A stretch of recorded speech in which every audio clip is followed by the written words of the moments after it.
Assalamualaikum warahmatullahi wabarakatuh. Halo teman-teman semua, kembali lagi di podcast Manuda. Pada kesempatan kali ini, saya Arya Derajat Karin selaku host akan membahas tentang jurusan broadcasting dan perfilman. Tepat di sebelah saya sudah ditemani oleh Pak Amin selaku kaprodi dari jurusan broadcasting dan perfilman. Halo Pak Amin, bagaimana kabarnya hari ini Pak? Alhamdulillah baik Arya. Kamu sendiri gimana ya? Saya juga baik Pak. Mungkin teman-teman ingin tahu apa sih jurusan broadcasting dan perfilman itu?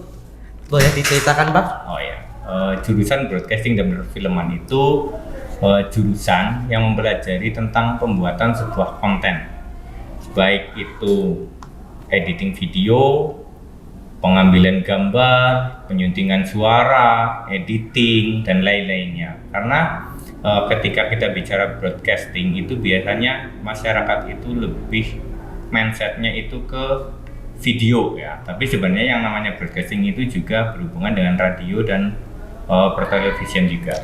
Oke, terima kasih Pak Amin. Untuk menunjang itu fasilitas apa saja yang dimiliki oleh SMK Manuda ini Pak? Ya. Di SMK Marifenu 2 Cibarang itu, khususnya di jurusan broadcasting itu ada beberapa fasilitas yang kita miliki ya, yang bisa digunakan untuk menunjang pembelajaran siswa ya. Yang pertama itu ada 2 lab komputer untuk editing. Yang kedua ada studio foto ya, kita juga punya studio foto yang itu untuk umum juga, berlaku untuk umum. Yang selanjutnya itu ada studio Tama TV ya.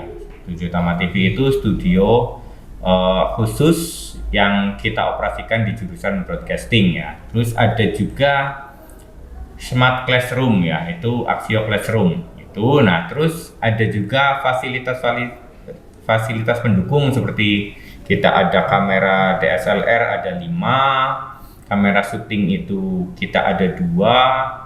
Terus ada drone juga 2, itu semua fasilitas itu bisa digunakan oleh siswa untuk mengembangkan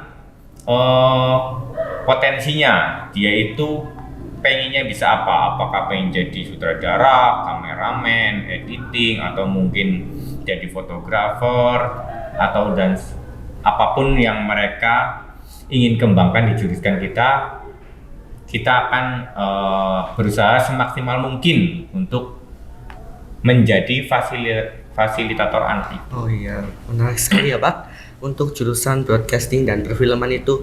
Karena kita SMK unggulan dan juga sekolah kejuruan, kerjasama apa dengan atau kerjasama dengan industri untuk pengembangan jurusan? Untuk kerjasama industri itu kita kerjasama dengan PT Teradata Indonesia ya. Itu adalah PT induk dari Axio ya. Untuk di bidang edukasi itu di bawah PT Teradata Indonesia itu kita dengan PT Mabito Karya ya, itu ada di Bandung. Nah, untuk menunjang itu kita di PT Mabito Karya itu kerjasama tentang bagaimana caranya merakit sebuah laptop, untuk memperbaiki laptop dan robotika ya. Karena apa? Karena kita bekerja sama dengan mereka itu karena untuk di masa-masa sekarang itu sudah beralih dari komputer ke laptop. Jadi kita sekarang lebih penajamannya itu di laptop gitu. Oke. Kalau sekolah kejuruan lagi ya Pak, PKL untuk SMK Manuda jurusan broadcasting dan perfilman itu di mana saja Pak? Oke. Untuk PKL ya, untuk PKL itu kita sudah fokus di broadcasting dan perfilman ya. Seperti kalau di Banyumas Raya itu kita kerjasama dengan Satelit TV, ada Satelit TV. Terus ada Ratih TV Kebumen ya, itu milik pemerintah. Nah, terus ada juga Semarang TV, ada Intimedia TV, TVku, ada juga TVRI. Nah, ini.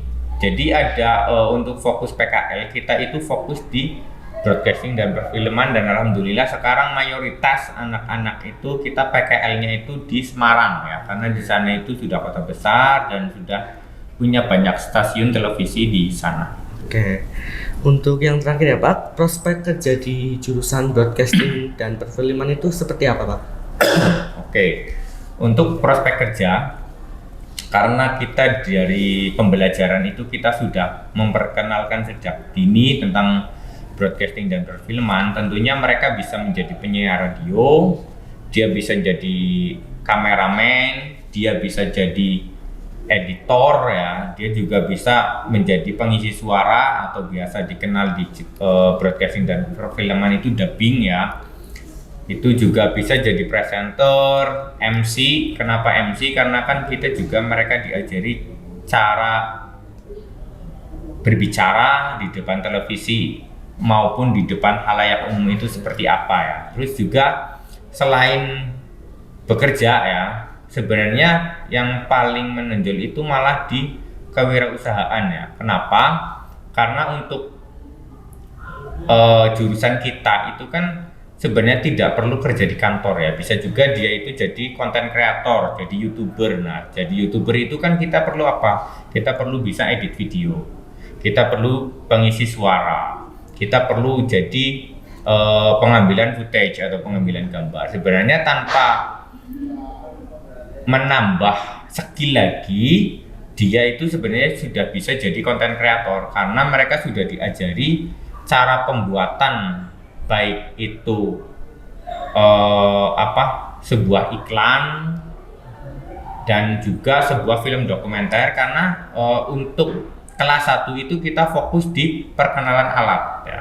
Untuk kelas 2 kita sudah merambah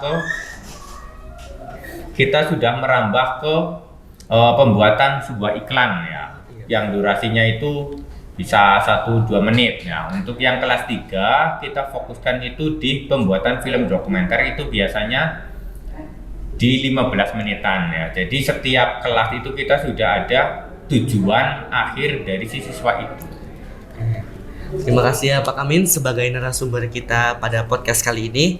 Gimana nih teman-teman, sudah tertarik belum ke SMK Manuda Aji Barang? Jika tertarik, teman-teman bisa mendaftar ke PPBD SMK Manuda. Dan juga jangan lupa ya, kalau teman-teman tertarik ke jurusan broadcasting dan perfilman, bisa pilih dan bisa ketemu kita ya Pak. Ya, sama kita. Sekian dan terima kasih di podcast hari ini. Wassalamualaikum warahmatullahi wabarakatuh. Waalaikumsalam.